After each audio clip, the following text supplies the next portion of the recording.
Buongiorno, buongiorno. Anche oggi apriamo questa edizione del Focus TG con la strage di Santo Stefano di Cadore, 3 persone uccise da Angelika Hutter, una donna tedesca al volante di una Audi che ha travolto la famiglia mentre passeggiava. Vediamo 2 titoli del Corriere del Veneto. Ecco il primo, famiglia investita, ho perso mio figlio e il nipotino. Ora temo che quella donna scappi, è quanto ha dichiarato Luigi Antoniello, padre di Marco Antoniello, 48 anni, e padre a sua volta del piccolo di 2 anni che è stato schiacciato dall'auto di questa donna, che è una girovoga, dice Antoniello. Potremmo non rintracciarla più, così rischiamo che non venga fatta giustizia.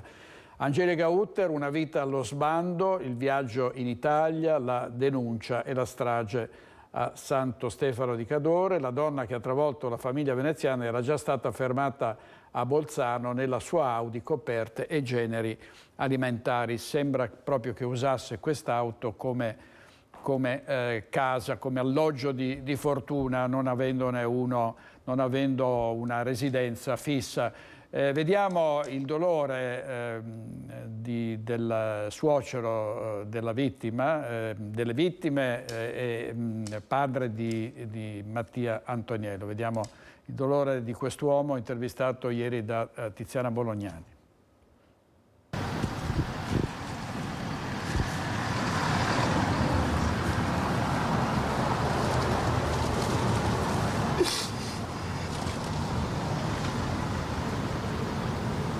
È un momento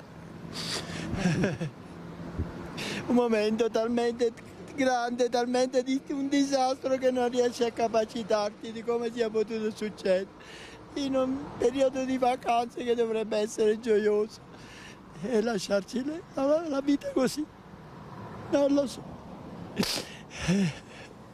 Un disastro, un disastro. Io ero a casa a Mestre, c'erano i consuoceri qua. E loro, siccome hanno preso la casa per un mese, hanno detto venite anche voi, portate il bambino così cambia un po' d'aria. E sono venuti sabato e dovevano tornare giù domenica. Invece purtroppo niente. E io sono venuto solo per venire a vedere dove mi hanno ammazzato mio figlio e mio nipote. Il suo consuocero come sta? Il mio consuocero è scosso, è molto scosso perché giustamente lui ha assistito alla scena e per lui è stata ancora più. Poi ha perso la moglie, ha perso il nipotino. Cosa possiamo dire? E come si fa? Come si fa, esatto. Ha un figlio, perdere un figlio giovane e un nipotino che l'abbiamo cresciuto noi, ha vissuto con noi, era con noi. Era la nostra forza. È un dolore che non passerà mai, perché adesso viviamo ancora come se fosse tutto un sogno, perché non li abbiamo visti ancora, giustamente ce li fanno vedere ancora, ma il brutto sarà in seguito, il vuoto che hanno lasciato. Cercheremo, ma non è facile. Dobbiamo dedicarci a quegli altri 2 che sono rimasti. Grazie. Perché sono senza padre.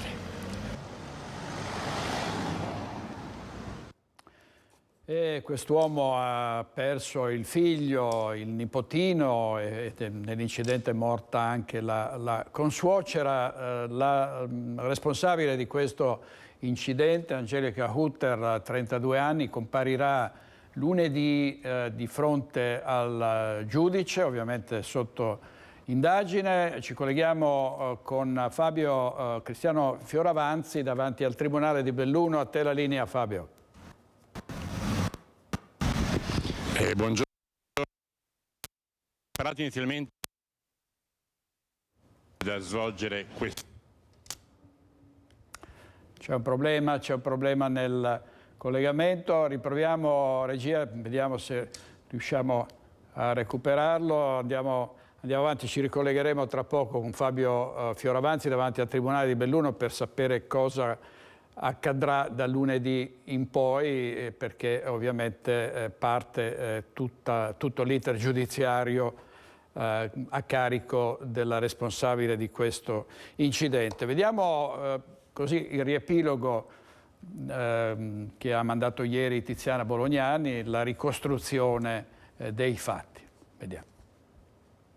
Dopo aver assistito alle scene che purtroppo ieri ci siamo trovati davanti Cosa c'era ieri? Un scenario incidentale abbastanza evidente, come potete notare.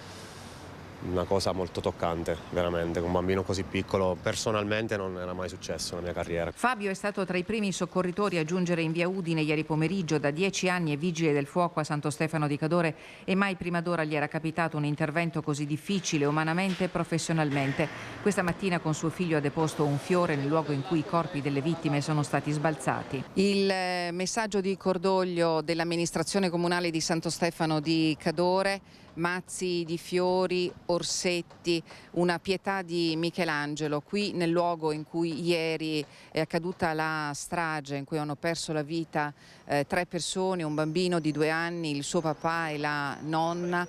Questa mattina sin dalle prime ore è iniziato un mesto pellegrinaggio. Santo Stefano è una comunità sotto shock, nessuno si capacita di come sia potuta accadere una simile tragedia, ma i retroscena che emergono di ora in ora sull'automobilista bavarese di Deggendorf, Angelica Utter, fanno accapponare la pelle.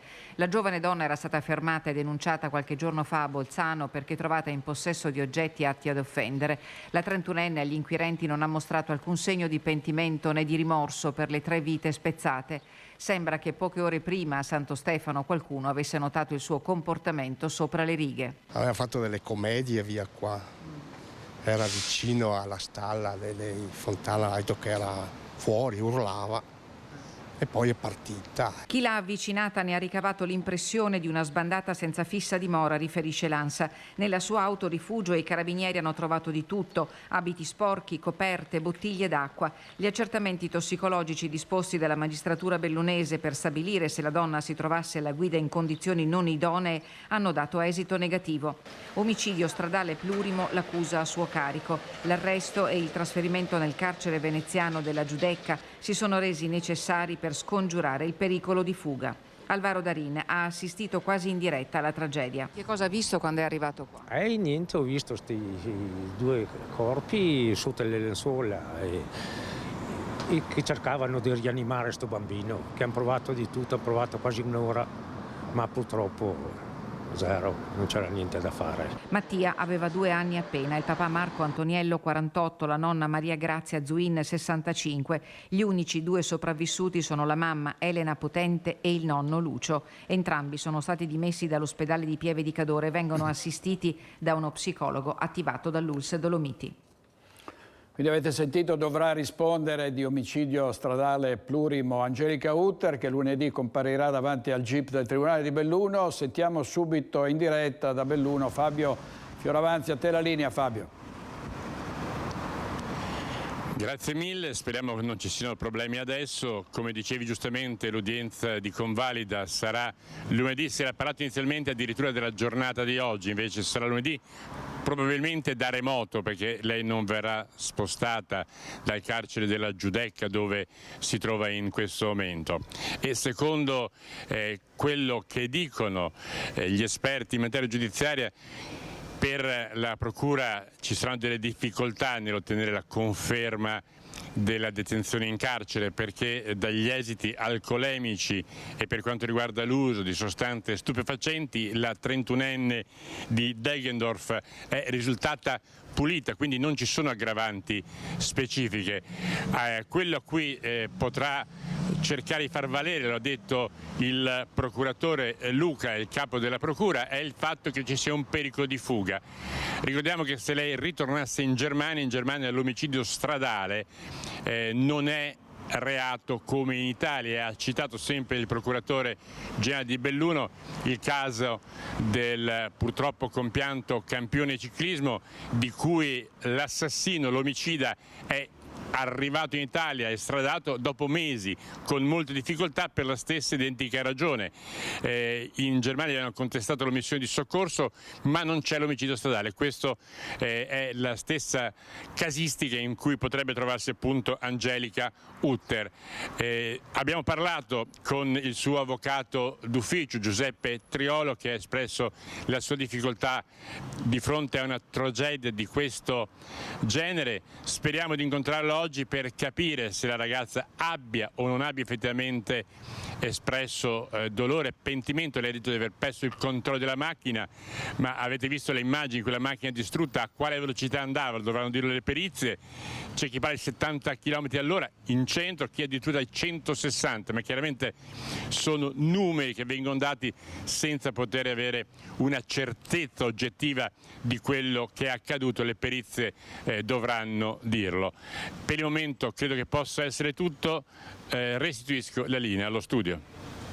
Fabio Fioravanti, molto interessante il particolare del pericolo di fuga e del fatto che se non trovati sotto l'effetto di sostanze stupefacenti o di alcol, queste persone possono essere rimesse in libertà, quindi è chiara la preoccupazione della famiglia che avete sentito prima.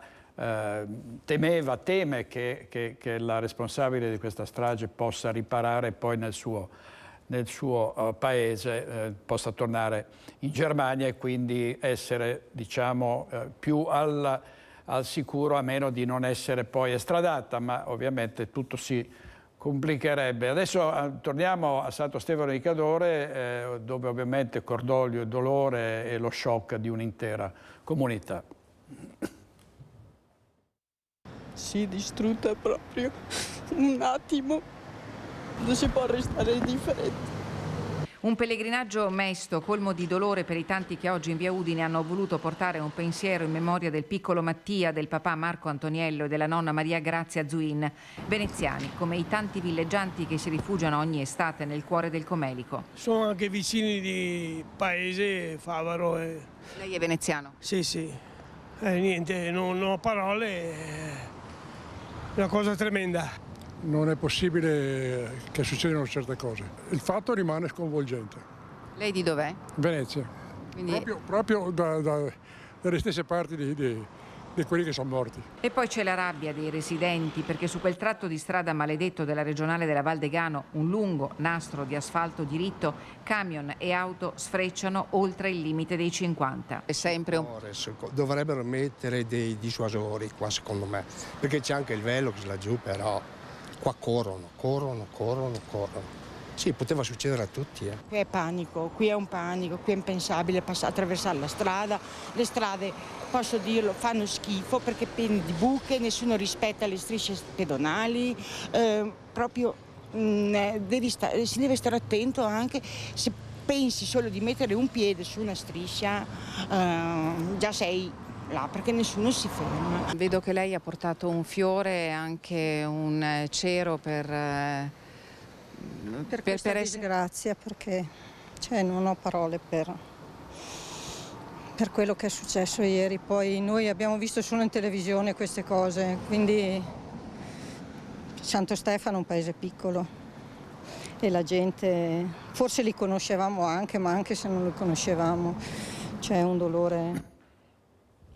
Stanno rientrando a Favaro Veneto i sopravvissuti, perché da qui era partita la famiglia per raggiungere la località in Cadore. Sentiamo subito in diretta Filippo Fois. A te Filippo. Sì, buongiorno direttore, buongiorno ai nostri telespettatori. Siamo a Favaro Veneto, esattamente a Cassolaro, a pochi metri da noi abita la famiglia Potente. Tutti i sopravvissuti, come dicevi giustamente tu, sono rientrati a Favaro. Noi siamo in compagnia ancora di Marco Bellato, che è il presidente della municipalità di Favaro, che ci sta accompagnando durante questi giorni molto dolorosi. Tutti i familiari sono rientrati qui a Favaro. Sì, buongiorno direttore. Abbiamo appreso che i familiari sono rientrati ieri sera da Santo Stefano di Cadore, adesso stanno aspettando il via libera della magistratura, perché abbiamo appreso sempre che le salme delle 3 vittime innocenti sono sotto sequestro, e quindi poi una volta che ci sarà il via libera da parte della magistratura verranno prese le decisioni successive. Dovrebbe già avvenire lunedì questo via libera? Sì, in teoria dovrebbe avvenire lunedì, però poi non lo sappiamo di fatto, e poi una volta che ci sarà appunto l'autorizzazione da parte della magistratura si procederà con le procedure per i funerali, individuando anche un luogo, perché da quanto appunto abbiamo appreso i familiari pensavano di fare un unico funerale per tutti e 3.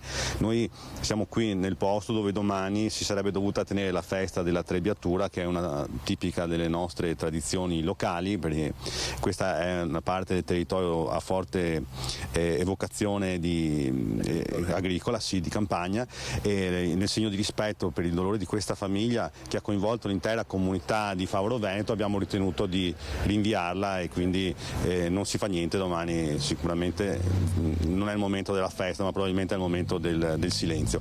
Ecco, Favaro Veneto, lo ricordiamo, fa parte del comune di Venezia, però faceva comune a sé fino agli anni 20 del secolo scorso. È una comunità di 22.000 persone che fanno veramente comunità, come ci può testimoniare Giampiero Trabuio, che è amico sia di Lucio Potente che di Luigi Antoniello, vale a dire i 2 nonni.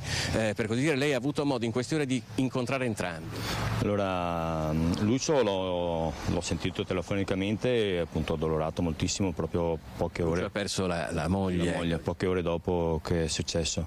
Mentre Antoniello, proprio sono andato ieri sera a casa sua per trovarlo, per capire appunto la situazione, e l'ho visto molto molto abbattuto, quindi giustamente pensando a quello che è successo non ci sono grosse parole o conforto da dargli. La vicinanza sicuramente è quello che a loro serve di più, e il fatto di non pensare troppo ovviamente a questo, perché è un dolore enorme. Anche perché forse questo è il momento peggiore, si diceva prima, nel momento in cui è passato lo shock ci si inizia a rendere conto, e certi vuoti, certe assenze pesano ancora di più. Voi tra l'altro, lei è uno dei più attivi della parrocchia qui a Cassolaro, vi state organizzando anche per il funerale, perché chiaramente sarà un'intera comunità che si stringerà attorno alle 2 famiglie. Adesso noi gli abbiamo dato una serie di opzioni, oppure perlomeno capire le varie difficoltà nelle varie chiese, quindi dopo saranno loro che decidono qual è la chiesa più adatta secondo loro, e noi di conseguenza ci adatteremo al servizio per poter migliorare, per essere il migliore possibile il servizio della cerimonia, in modo da renderlo più semplice per loro. Ecco. Grazie a Giampiero Trabuio, grazie anche a Marco Bellato, presidente della municipalità di Favaro Veneto. Direttore, io ti restituirei la linea. Grazie Filippo Fois. La notizia della tragedia ha scosso il personale dell'Ulstra e Serenissima, dove lavoravano Maria Grazia Zuin e anche Lucio Potente prima di andare in pensione, e dove lavora tuttora la mamma del piccolo Mattia, la moglie di Marco Antoniello, 48enne, morto nell'incidente. Vediamo. Maria Grazia era andata in pensione 5 anni fa circa, il marito Lucio, anche lui dipendente ULSS solo di recente. Elena, la figlia, tuttora lavora per l'azienda sanitaria, che ha espresso la sua vicinanza. Per l'azienda USL 3 Serenissima, che io reputo una grande famiglia, oggi è una di quelle giornate che rimarranno nella memoria di tutti noi e di tutta questa grande famiglia. Persone che con noi hanno condiviso anni della loro vita, hanno dedicato la loro forza, la loro intelligenza al bene della comunità, che hanno servito. Elena, Lucio e Maria Grazia in questi momenti stanno vivendo istanti che penso facciamo fatica a comprendere. Elena e Lucio in questi istanti stanno passando una prova della loro vita che penso nessuno di noi vorrebbe mai provare. Noi non vogliamo alleviare quel dolore immenso che li travolge. Noi vogliamo semplicemente dirgli che siamo lì. I nostri cuori battono con il vostro, il nostro dolore è con il vostro. Ultimo atto giudiziario nella vicenda di Samira, la giovane marocchina che era scomparsa nel 2019 e non è stata mai più ritrovata. In terzo grado è stato confermato l'ergastolo al marito. La Corte di Cassazione ha deciso e così la sentenza diventa definitiva. Ergastolo confermato per Mohamed Barbri, il 43enne marocchino, che per la giustizia italiana ha ucciso la moglie Samira, anche lei 43 anni, e ne ha fatto sparire il corpo, che infatti non è mai stato ritrovato. I fatti risalgono al 21 ottobre 2019. Samira, che lavora come badante, viene vista per l'ultima volta da una vicina di casa a Stanghella dopo aver accompagnato a scuola la figlioletta. Il marito ne denuncia la scomparsa, però il giorno dopo manca il corpo della donna, ma l'indagine si basa su indizi che vengono ritenuti sufficienti dalla Corte d'Assise di Rovigo nel giugno del 2021 e dalla Corte d'Appello di Venezia nell'ottobre del 2021. Ergastolo in entrambi i casi e la certezza che il corpo è stato fatto sparire dal marito. Nei giorni successivi si era stabilito che il telefono dell'uomo era rimasto per alcune ore lungo l'argine del Gorzone durante la notte della scomparsa. Pochi mesi dopo, Barbri viene arrestato in Spagna. Secondo gli investigatori, stava cercando di fuggire. Alcune intercettazioni telefoniche sono fondamentali per le indagini. Confermati anche i risarcimenti, 300.000 euro per la madre che ha in custodia la figlia della coppia e 100.000 euro a testa per il fratello e lo zio materno.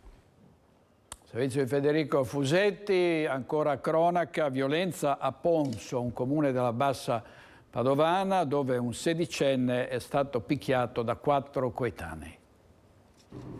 Indagano i carabinieri, su mandato della Procura di Rovigo e della Procura dei minori di Venezia, su una sorta di spedizione punitiva avvenuta a Ponso e che ha visto coinvolti 4 minorenni, giudicati gli aggressori, un sedicenne vittima del pestaggio e il padre e un amico di quest'ultimo che avrebbero cercato di farsi giustizia. Una vicenda che ha scosso la comunità di questo territorio vicino ad Este. Non si conoscono bene nemmeno i motivi. Fatto sta che 4 minorenni e incensurati se la prendono con un loro coetaneo che viene colpito con calci e pugni per alcuni minuti, il quale riesce a telefonare al padre, 49 anni, che arriva poco dopo con un amico 35enne, il quale finisce a sua volta nei guai perché è armato con un manganello telescopico. I 2 adulti cercano di punire gli aggressori, il tutto scatenato, sembra, da futili motivi. Resta l'indagine per lesioni volontarie a carico dei 4 minorenni, la corsa in ospedale del ragazzo pestato e l'indagine per percosse anche a carico degli adulti, portata avanti dai carabinieri e dalle 2 procure interessate. Baby gang in azione nel quartiere Laghetto a Vicenza, è stato vandalizzato un oratorio. La linea subito a Daniele Garbin. Sì, buongiorno, siamo a Vicenza, siamo nel quartiere Laghetto, alle mie spalle l'oratorio della chiesa parrocchiale San Giovanni Battista. Siamo qui perché c'è una baby gang di ragazzini dai 12-14 anni che sta terrorizzando, quantomeno rovinando la vita ai ragazzi e al quartiere. Perché? Perché sono state riscontrate numerose vandalizzazioni alle strutture, abbiamo registrato anche la voce dei residenti, dei cittadini che raccontano proprio di una situazione al limite. In questo spazio viene gestito il centro estivo, oggi è sabato, non c'è nessuno, ma di solito viene assicurato per tutta la settimana. Ecco, l'associazione che si occupa della gestione di questi spazi ha preso una clamorosa decisione, ha deciso cioè che il pomeriggio non ci sarà più nessuno, che terrà aperta la struttura proprio per evitare che succedano ancora episodi come sono già successi in passato. Ecco, è stato appeso un cartello, però il quartiere non ci sta, soprattutto d'estate i ragazzini hanno bisogno di un punto di riferimento per le loro attività. Ecco, i genitori li abbiamo sentiti ieri proprio mentre accompagnavano i ragazzini e venivano a prenderli a scuola. Sentite cosa ci hanno detto. È una cosa vergognosa, manca per conto mio la presenza delle famiglie con questi ragazzi, dove vanno, cosa fanno, che ci sia fosse un controllo. Questo è importante. Certo. Ci vuole anche più controllo da parte delle forze dell'ordine o è proprio una questione di educazione? Ma penso che sia proprio maleducazione. Beh, sbagliatissimo, specialmente dentro una chiesa. La mancanza di rispetto verso tutti, verso la comunità, verso chi la frequenta, tutto qua. La polizia potrebbe passare ogni tanto, magari. Ecco, questo è perché i genitori purtroppo li lasciano andare da soli e non è il caso quando hanno 12-13 anni. Lei che cosa ha saputo, magari indirettamente? No, io ho letto un WhatsApp che è stato mandato da genitori e l'ho letto, ecco, e mi sembra che sia grave, insomma, ecco. Qua sono molto bravi signori, sono ben organizzati i bambini, si vede che si divertono e stanno molto bene. No, i ragazzini sì, il lavoro sì, no, sono i ragazzi che vengono da fuori che sono... Mi dispiace tanto perché fanno bel lavoro i grandi, che abbiamo bisogno per i nostri bambini e figli. No, sicuramente ci vuole più vigilanza, però è una cosa che viene da molto più lontano, credo. È una storia molto profonda ed è di che cavolo faccio nella vita. Noi sappiamo cosa abbiamo fatto e come siamo cresciuti e ne parlo spesso di questo, quindi parliamo di campetto da calcio tutti i giorni, 30-40 persone da quando avevi 5 anni, impari a vivere, a relazionarti, rispettare gli stati d'animo degli altri, un sacco di cose. Adesso sono tutti da soli, l'educazione è poca, la scuola fa quel che può fare, i genitori anche, però non lo so, secondo me i social istigano a stare da soli e quando si trovano in banda non hanno limiti. Dipende da cosa dai genitori, a parte la polizia che deve fare. Sì, va bene, anche i genitori comunque a ragazzini così piccoli, cioè dovrebbero cercare di contenerli, se non altro, ecco, e venirli a guardare ogni tanto. Il segnale è preoccupante. Sì, direi di sì, perché siamo appena finito le scuole, l'inizio dell'estate. Ora che a settembre penso che avranno distrutto tutto. L'associazione che gestisce questi spazi ha deciso che il provvedimento di chiusura durerà fino a domani, proprio perché l'unico volontario non è in grado il pomeriggio di gestire i ragazzi. Ecco, è garantito sicuramente i centri estivi al mattino, ma il pomeriggio potrebbe esserci anche qualche genitore che verrà a sorvegliare e dare una mano. Insomma, il quartiere non ci sta a vedersi sottrarre questo spazio prezioso. Insomma, vedremo con il resto dell'estate come andrà. Per il momento restituisco la linea allo studio. Daniele Garbin, ricorderete un'altra azione di una baby gang che si era resa protagonista addirittura di una rapina nel centro storico di Vicenza, in piazza San Lorenzo. Adesso un vicentino che faceva parte di questo gruppo di ragazzini è finito in comunità. I ragazzini della rapina in centro. Oggi uno dei protagonisti di quel colpo consumato nel cuore di Vicenza è stato portato in una comunità. I carabinieri hanno eseguito la misura cautelare ordinata dal Tribunale per i minori di Venezia. Tutto accadde lo scorso 20 gennaio nella centralissima piazza San Lorenzo. 13 ragazzini con una pistola poi rivelatasi finta avevano minacciato 4 minori derubandoli di una catenina poi rivenduta al compro-oro. I carabinieri avevano subito individuato i componenti della baby gang e nelle perquisizioni erano state trovate 2 pistole giocattolo, coltelli e spray al peperoncino. Tanto che in città si era aperta una riflessione su questo fenomeno, commentato anche dal vescovo di Vicenza, Monsignor Giuliano Brugnotto. La necessità di un patto educativo globale. Ci vuole un villaggio per educare un bambino. Se la società, ma anche la Chiesa, vuole avere un futuro, certamente deve scommettere con le nuove generazioni, imparando un atteggiamento che forse ci è meno consono rispetto alla tradizione, e cioè quello di mettersi in ascolto delle situazioni reali dei giovani che hanno modalità relazionali totalmente nuove rispetto al passato. Oggi dunque i carabinieri, a conclusione dell'attività investigativa, hanno collocato in comunità uno dei 13 giovanissimi, un vicentino accusato di rapina pluriaggravata che nel provvedimento viene indicato come protagonista delle condotte violente attuate dal gruppo, affiatato e ben organizzato. La baby gang, per buona parte formata da minorenni, che imperversava nel centro di Vicenza, è stata sgominata. Che mandiamo adesso? Ah sì, allora vediamo la sfortunata impresa di un ladro seriale che aveva già colpito in 2 ristoranti di Treviso, nel centro storico, e che ci ha riprovato a paese, ma qui è stato filmato dalla videocamera, è stato quindi identificato. Vediamo.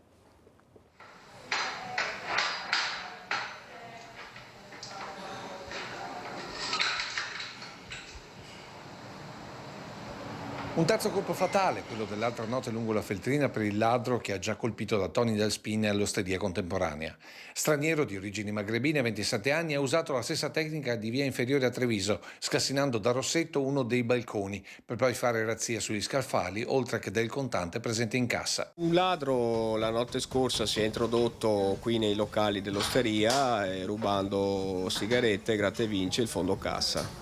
Un bottino di circa 1.000 euro raccolti come si vede in tutta tranquillità, probabilmente ignorando per la seconda volta la presenza delle telecamere. Poi attraverso i carabinieri di paese lo hanno scoperto e il sistema di videosorveglianza è stato trovato. Infatti il ladro è già noto alle forze dell'ordine ed è stato subito riconosciuto da uno dei carabinieri di paese che l'ha associato anche alle immagini degli altri furti, dopo aver visto questo filmato recuperato dal gestore al momento della riapertura del locale. La mattina alle 5 quando vengo ad aprire, sì, ieri mattina. Sì. Da lì i carabinieri si sono subito diretti verso l'abitazione del giovane, dove la perquisizione ha permesso di ritrovare e riconsegnare al titolare dell'Osteria da Rossetto quasi tutti i soldi e la merce rubata. Ora il giovane è stato denunciato per questo furto, mentre a breve dovrà rispondere anche per gli altri colpi accaduti nelle ultime settimane in città. Servizio Lucio Zanato, andiamo un minuto in pubblicità, in regia ci sono questa mattina Francesco Cerone e Alberto Pivetta, torniamo tra pochissimo, tra un minuto, con molta altra cronaca, tra poco.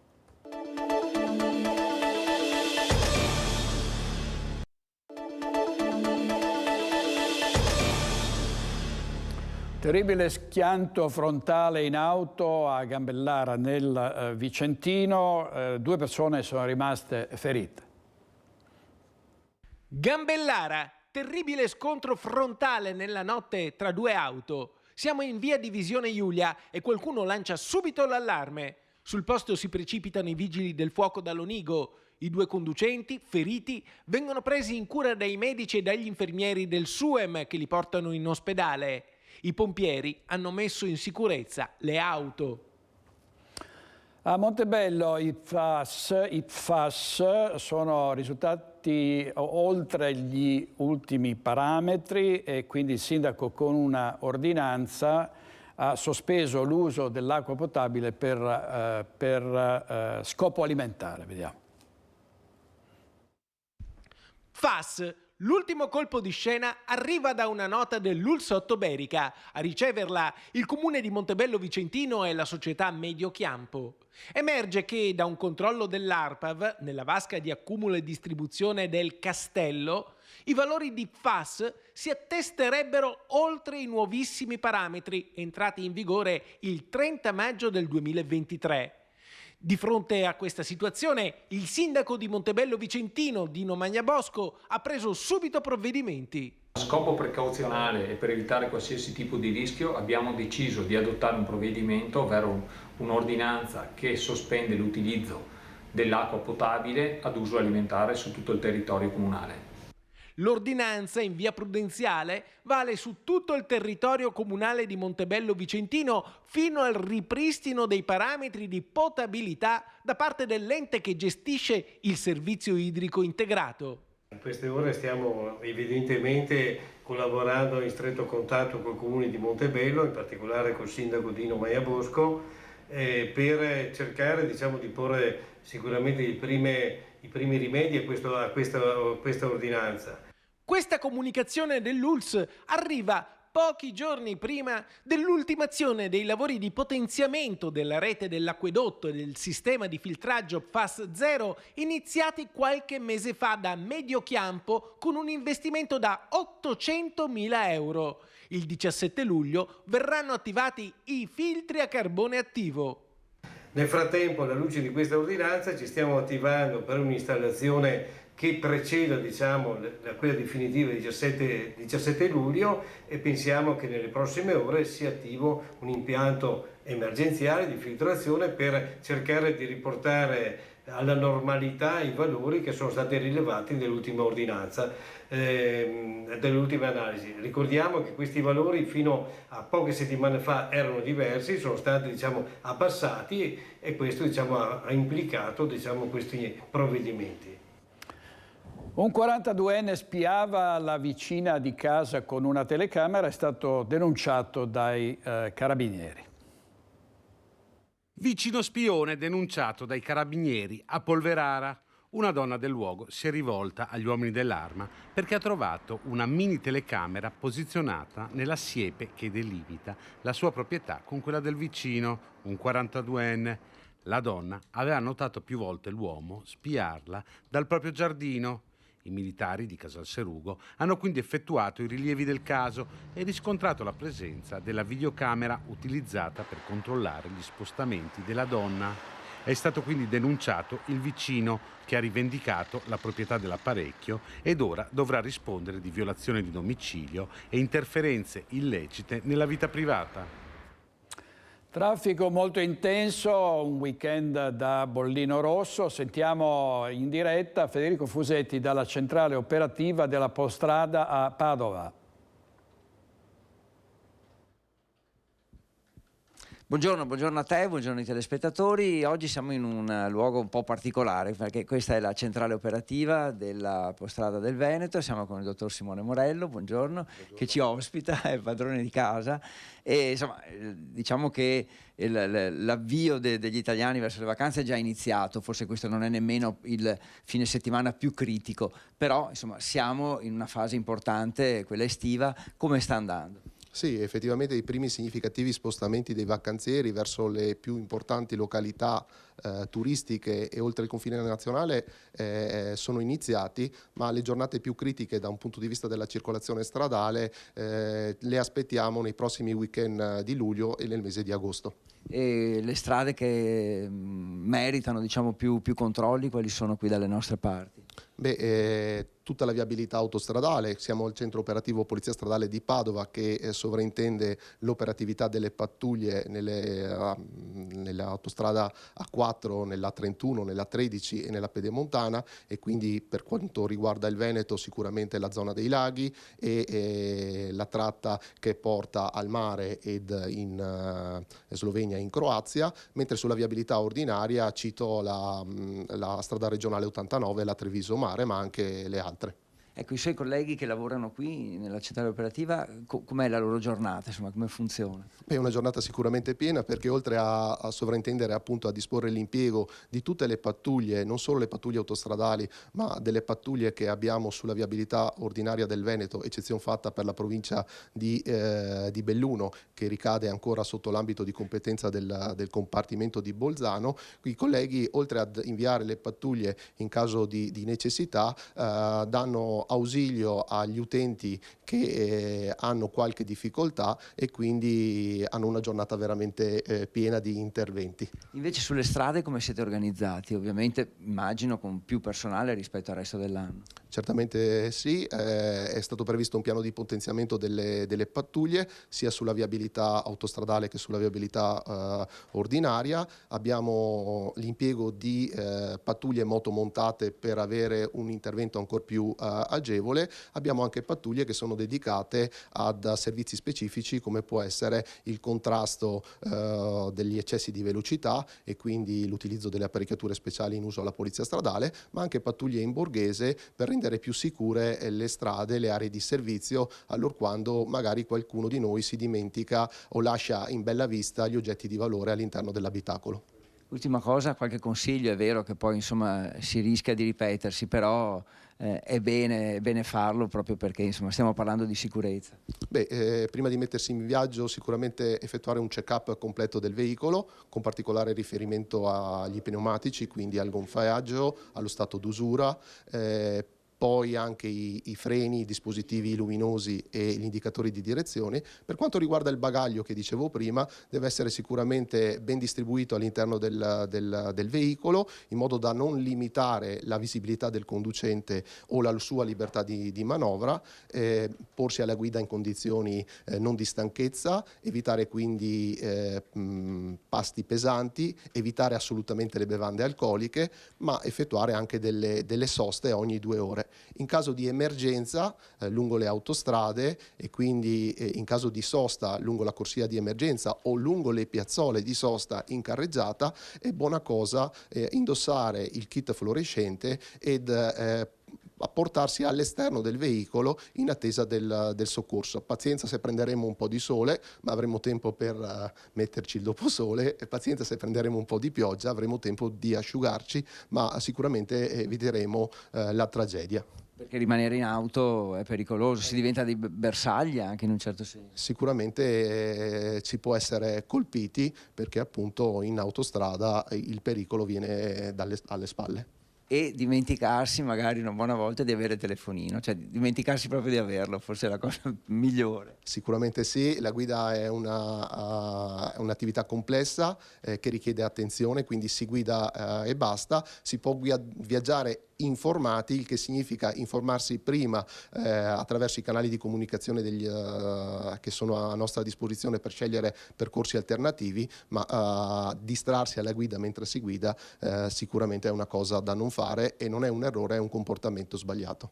Grazie dottor Simone Morello, buon lavoro a lei, naturalmente anche ai suoi colleghi qui della centrale operativa. Insomma, vi abbiamo dato un po' uno spaccato di quello che è l'attività quotidiana della Postrada, e vi restituisco la linea.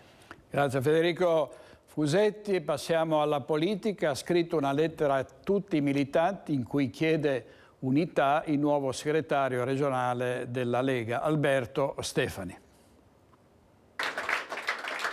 Il 24 giugno l'elezione segretario regionale della Lega. Ora, a distanza di 2 settimane, Alberto Stefani invia la sua prima comunicazione ufficiale alle migliaia di militanti del partito, e il messaggio è molto chiaro. Primo, vuole una Lega moderna, dice, che guardi al futuro. Secondo, chiederà agli eletti di tutti i gradi, dal consigliere comunale all'europarlamentare di turno, dai sindaci agli assessori, anche quelli che non hanno votato per lui, di battersi per ottenere risultati concreti per il territorio. I temi, quelli soliti, dall'inflazione alle infrastrutture, dall'autonomia alle imprese. Terzo, basta litigi.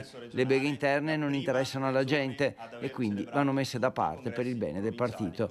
Il prossimo atto ufficiale dovrebbe essere la convocazione del Consiglio direttivo, formato da 12 membri eletti dal Congresso, alcuni dei quali non hanno votato per Stefani 2 settimane fa, ma tutti hanno dichiarato pubblicamente di riconoscere la sua vittoria e il suo programma, e quindi non dovrebbe mancare la loro collaborazione pratica nel tracciare la linea per il futuro, stabilire le priorità, coinvolgere la base.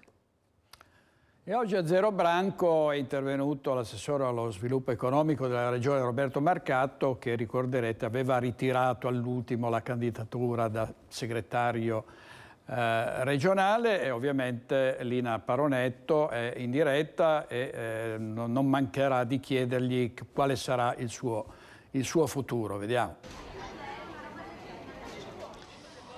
Buongiorno da Zero Branco, vedete qui accanto a me l'assessore regionale alle attività produttive Roberto Marcatto. Siamo proprio in un mercato che è stato premiato per la sua storicità questa mattina con la fissione di una targa, ma anche perché questi luoghi sono anche quelli in cui la gente cerca un pochino di risparmiare, assessore, magari per contrastare l'inflazione che c'è in questo momento. Si sta cercando di fare un pochino di prendere tutte le iniziative del caso, perché le famiglie davvero sono in difficoltà. Sì, noi qui oggi abbiamo voluto riconoscere al mercato di Zero Branco la definizione di luogo storico del commercio. Questa è proprio una volontà della giunta regionale di riconoscere a queste attività questo valore straordinario, sia come storicità che come capacità di fare evidentemente impresa.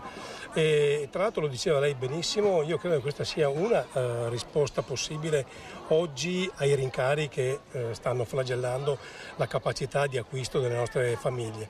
Anche se devo dire però che stiamo andando verso un modello di società che a me non piace assolutamente. La forbice fra ricchi e poveri si sta allargando in maniera davvero preoccupante. Ci sono dei rincari pazzeschi che ricadono soprattutto nelle nostre famiglie, nelle famiglie monoreddito. Ecco, questo modello io credo vada ripensato, e le istituzioni hanno il dovere di mettere mano a questa situazione che, se non viene gestita, potrebbe diventare davvero pericolosa. Assessore, da rappresentante delle istituzioni le chiediamo un commento su questa strage di Santo Stefano di Cadore, che davvero grida vendetta, purtroppo. Sì, io ho letto ovviamente come tutti voi, ho sentito qualche notizia. Adesso sembra che chi guidava la macchina si avesse qualche problema suo è una tragedia su cui si fa fatica anche dire qualcosa, nel senso che si rischia di scivolare nella facile retorica. Siamo di fronte a un dramma che non troverà mai una risposta, perché di fronte alla morte di un bambino, di 2 persone innocenti, si fa davvero fatica. Certo che qualcosa bisogna fare, perché la convivenza fra pedoni e auto è sempre più difficile. Si sta pensando a un nuovo codice della strada e la speranza è che questo possa dare una risposta, perché evidentemente noi non possiamo assistere a tragedie come queste che sono incomprensibili, che ti lasciano senza parole. Certo, Assessore, senta, per noi almeno di Media Nord-Est è la prima uscita pubblica sua dopo la conferenza stampa in cui ha parlato del suo stare in Lega, ha rinunciato alla sua candidatura al congresso regionale. Ci aveva lasciato dicendo valuterò cosa fare, deciderò per il mio futuro. Ha preso una decisione? No, assolutamente no. Io sono in una fase di riflessione profonda e per il momento credo anche nel rispetto poi delle istituzioni, questa pausa riflessiva continua. Devo chiederle naturalmente, visto che nel frattempo è intercorso anche la presa di posizione di Stefano Marcon a Castelfranco, qui a 2 passi, terza città della provincia di Treviso, governata dalla Lega, le dimissioni del sindaco in aperto contrasto evidentemente anche a quella che è una gestione del partito. Marcon ha scritto tutto quello che doveva scrivere e ha detto tutto quello che doveva dire in quel post famoso attraverso il quale lui ha annunciato le dimissioni. Credo che non ci sia né da interpretare né da aggiungere nulla, è stato chiarissimo, perentorio, come poi nel suo stile. È un uomo pratico, è un amico, una persona per bene, credo non sia da aggiungere nulla, tutto quello che doveva dire l'ha detto in maniera chiara. E lei lo sottoscrive? Io ho troppo rispetto per Marcon, per i cittadini di Castelfranco, io rispetto qualsiasi sua decisione, perché è lui che ha la responsabilità di questa decisione, io lo rispetto e non aggiungo nulla. Grazie all'assessore Marcato allora di averci dato anche queste risposte di politica. Noi da Zero Branco con Nicoletta Rizzetto restituiamo la linea allo studio. Bene, sentiamo le ultime sul caso di Stefano Marcon, che ha tempo fino al 14 di luglio per ripensarci. Ci sono manovre grandi e piccole per vedere se può ritornare al suo posto di sindaco di Castelfranco, ma ovviamente ci sono tensioni e problemi riguardo ai consensi che Marcon sta cercando di portare dalla sua parte. Vediamo. So per notizie avute in data odierna che il sindaco sta cercando di ricomporre la maggioranza e che addirittura forze di opposizione come i giovani di Punto d'incontro si sono offerti a dare una mano nella ricomposizione di questa maggioranza. Noto però anche che ci sono forze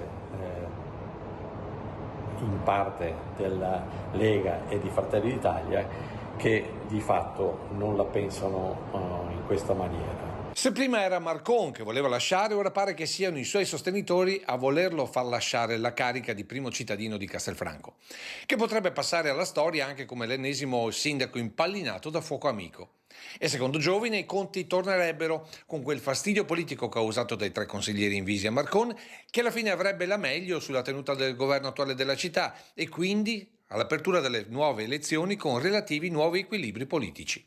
Ragionamento che non va per niente bene agli azzurri, che pur condividendo il sostegno del centrodestra a Marcon non esitano a bacchettare quelli che tra le righe qualcuno chiama già i quasi alleati.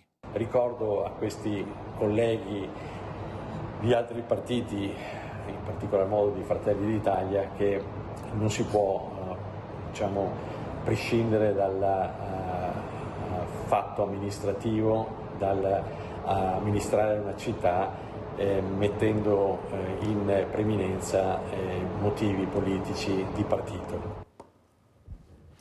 Allora, sentiamo l'opinione della CGA di Mestre, in particolare di Paolo Zabeo, sulla possibile introduzione di un salario minimo. Vediamo se secondo la CGA ci sono vantaggi o svantaggi. Vediamo.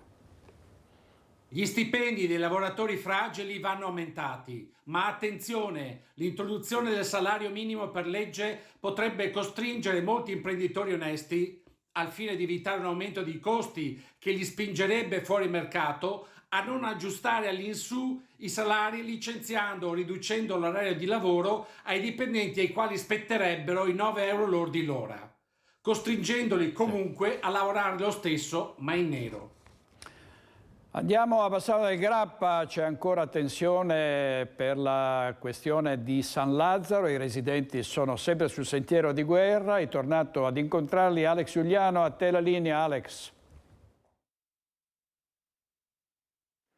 Un buongiorno allo studio, un buongiorno ai nostri telespettatori, siamo in una location che ormai è diventata quasi familiare, siamo vicino all'area di San Lazzaro, siamo in via Due Ponti a Bassano, dove i residenti continuano la loro battaglia per difendere il verde, per difendere uno degli ultimi polmoni verdi della città, ma in questo caso anche per scongiurare quello che a tutti gli effetti definiscono un pericolo per i residenti della zona, ovvero la costruzione, la realizzazione di un autolavaggio in un'area, lo ricordiamo, già fortemente penalizzata per quello che riguarda proprio la viabilità e che potrebbe essere ulteriormente sovraccaricata di traffico, con il rischio appunto anche per l'incolumità dei residenti. Ma ci sono degli aggiornamenti, sono degli ultimi sviluppi, perché insomma voi siete andati avanti nella vostra battaglia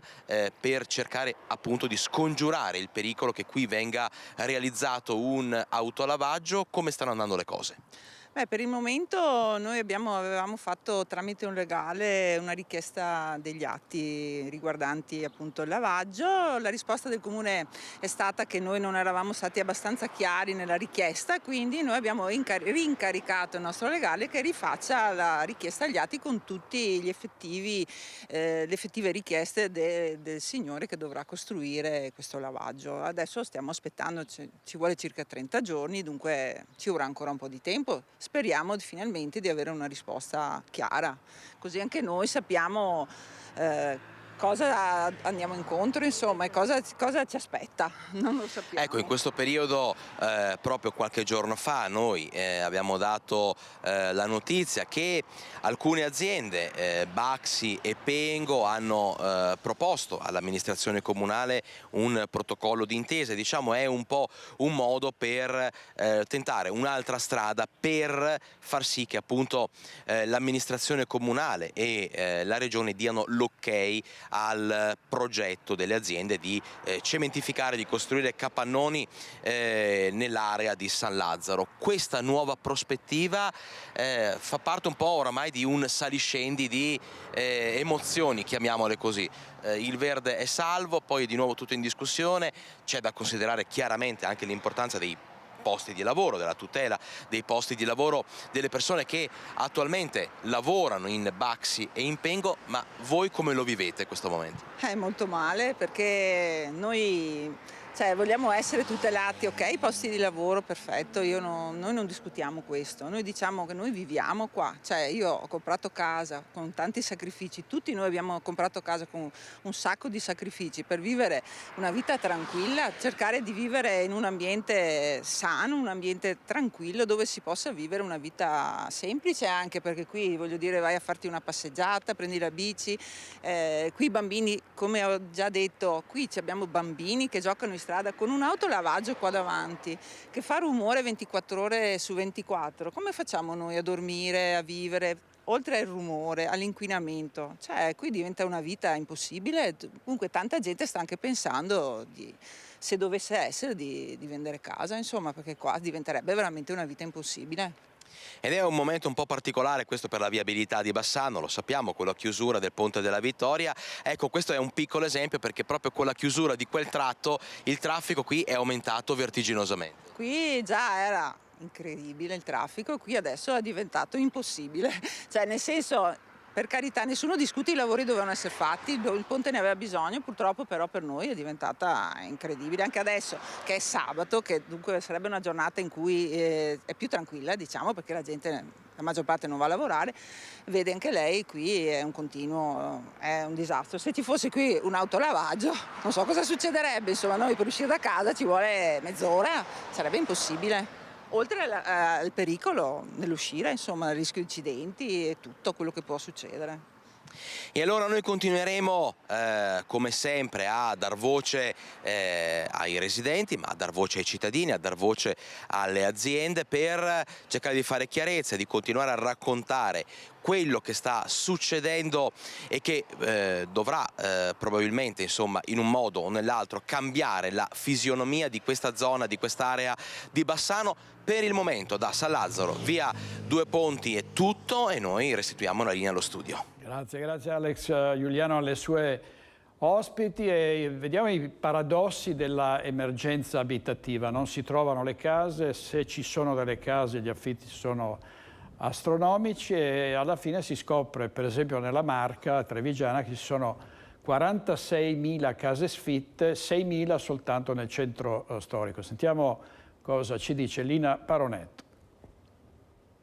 A noi è capitato in ufficio una famiglia di ragazzi molto giovani con una bambina piccola, loro erano costretti a liberare anche in fretta e furia l'appartamento dove risiedevano e l'unica soluzione alternativa che hanno trovato è tornare ognuno alla propria casa, la casa con i genitori, con difficoltà ovviamente conseguenti per la bambina poi di vedere il papà. Il caso della giovane coppia trevigiana segnalato dal sindacato inquilini da una parte e il consistente numero di alloggi sfitti nella Marca e nel capoluogo dall'altro, come emerge dai dati Istat portati dalla segretaria del Sunia Deborah Marcon alla tavola rotonda che la CGIL ha dedicato a Treviso all'abitare precario. Mostrano come circa 46.000 abitazioni in tutta la provincia di Treviso siano sfitte.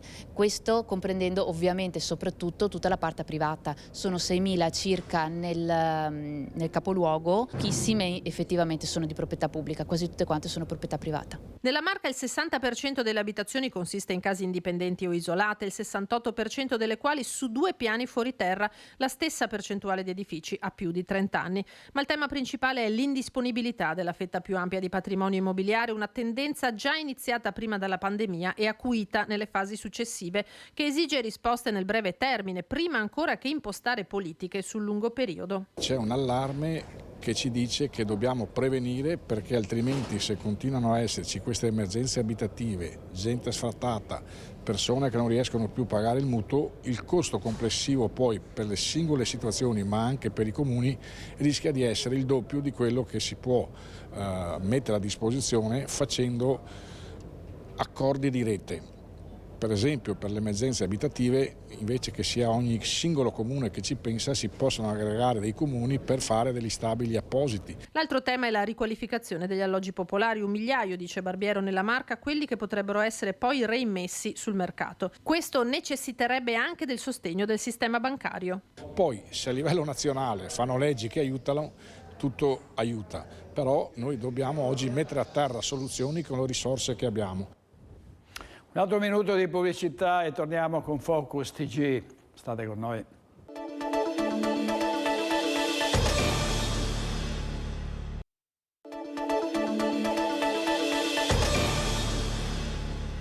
Torniamo in diretta a Bassano del Grappa dove vedo sul monitor Vanessa Banzatto in compagnia della sindaca Elena Pavan. A te la linea. Sì, buongiorno, ci troviamo proprio davanti alla fontana Bonaguro, siamo nel cuore di Bassano del Grappa in piazza Garibaldi, accanto a me la sindaca Elena Pavan. Insomma, una restituzione alla città di uno dei monumenti che tanto stanno a cuore i bassanesi. Sì, questa è una fontana che è amata dai bassanesi e da chi chiaramente frequenta la nostra città. Vederla spenta è triste. E abbiamo deciso quindi di fare questo lavoro, che è un lavoro importante, volto al risparmio energetico, a preservare la risorsa idrica, perché è stata creata una vasca per il ricircolo dell'acqua, affinché non venga sprecata acqua di acquedotto, acqua potabile. Insomma, è un tema, quello del rispetto della risorsa idrica, assolutamente attuale. E con questa nuova possibilità la fontana potrà zampillare ogni giorno. Tra l'altro sarà regolata tramite un'app, quindi sarà tenuta sempre sotto controllo. Costo dell'intervento? 150.000 euro alla fine di tutto. Ci sono stati anche degli ulteriori lavori, come la realizzazione anche delle prese particolari lato via Vendramini, che consentiranno, quando ci saranno manifestazioni, di avere un allaccio agevole sostanzialmente per l'elettricità, e questo si inserisce in una serie di interventi che stiamo facendo di riqualificazione energetica un po' in tutta la città, sia intervenendo negli impianti sportivi, nelle scuole, per la riqualificazione energetica, come per gli uffici comunali, ma per quel che riguarda anche l'illuminazione del centro storico stiamo sostituendo tutti quanti le lampade. Abbiamo cominciato da via Jacopo da Ponte, siamo scesi, arrivati finora a via Marinali, sono state sostituite con lampade a LED, e anche questo consentirà insomma un importante risparmio, oltre che a una luce che effettivamente migliora in maniera più forte, più puntuale il centro storico. Poi tra l'altro lei parlava poco fa del risparmio soprattutto idrico e della tutela delle falde, e c'è un progetto molto più ampio che non riguarda soltanto Bassano del Grappa. Sì, perché come IPA Pedemontana del Brenta, insieme all'IPA anche dell'Alto Vicentino, abbiamo formulato un progetto dall'importo veramente importante, perché si parla di 17 milioni di euro, che mira proprio a tutelare l'acqua, a riempire le falde e a porre in essere degli affi, insomma una serie di accorgimenti che servono proprio per mantenere e tutelare la riserva idrica. Tra l'altro si tratta di tutta la zona pedemontana, un territorio molto ampio che riguarda tantissimi comuni, ma non solamente questa fascia, perché la risorsa idrica che viene incamerata in quest'area qui è quella che dopo viene attinta dai comuni a sud del Padovano. Quindi si tratta di un progetto molto importante, di rilevanza regionale, e proprio per questo andremo in regione. Abbiamo già un appuntamento fissato con gli assessori competenti per spiegare questa progettualità e unire le forze per reperire i finanziamenti per cominciare a realizzare queste attività. Bene, e allora da Piazza Garibaldi, dalla Fontana Bonaguro nel cuore di Bassano è tutto, ricevo la linea allo studio. Grazie molte a Vanessa Banzato e Elena Pavan. Chiudiamo con una interessante iniziativa della ULSS 3 che in presenza di pochissimi medici, c'è una cronica mancanza di medici, avvia una campagna per attirarli a Venezia con lo slogan "Dottore, venga a Venezia, la città più bella del mondo", attraverso delle pagine pubblicate sui giornali e con un QR code che spiega l'iniziativa. Vediamo. Questa campagna è nata da un'idea di affrontare anche in maniera creativa dei problemi difficili. È chiaro che risolvere la carenza di medici è un problema difficile, però a volte guardare il bicchiere mezzo pieno forse ne vale la pena.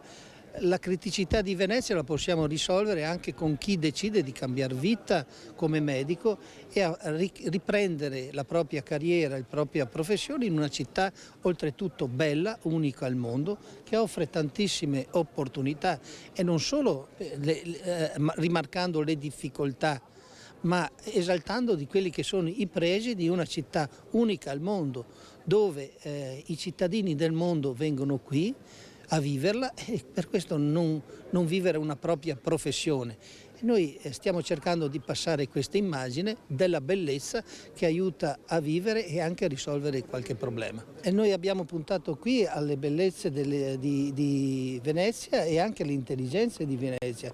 Noi qui abbiamo la rappresentazione di Venezia secondo delle modalità artistiche innovative. Penso che abbiamo fatto una cosa utile alla città, ad esaltare quelle che sono le sue bellezze per renderle anche disponibili a chi vuol cambiare vita e mettersi a disposizione di questa comunità. È tutto per oggi, grazie molte, grazie a Francesco Cerone e Alberto Pivetta in regia e buona giornata, buon sabato.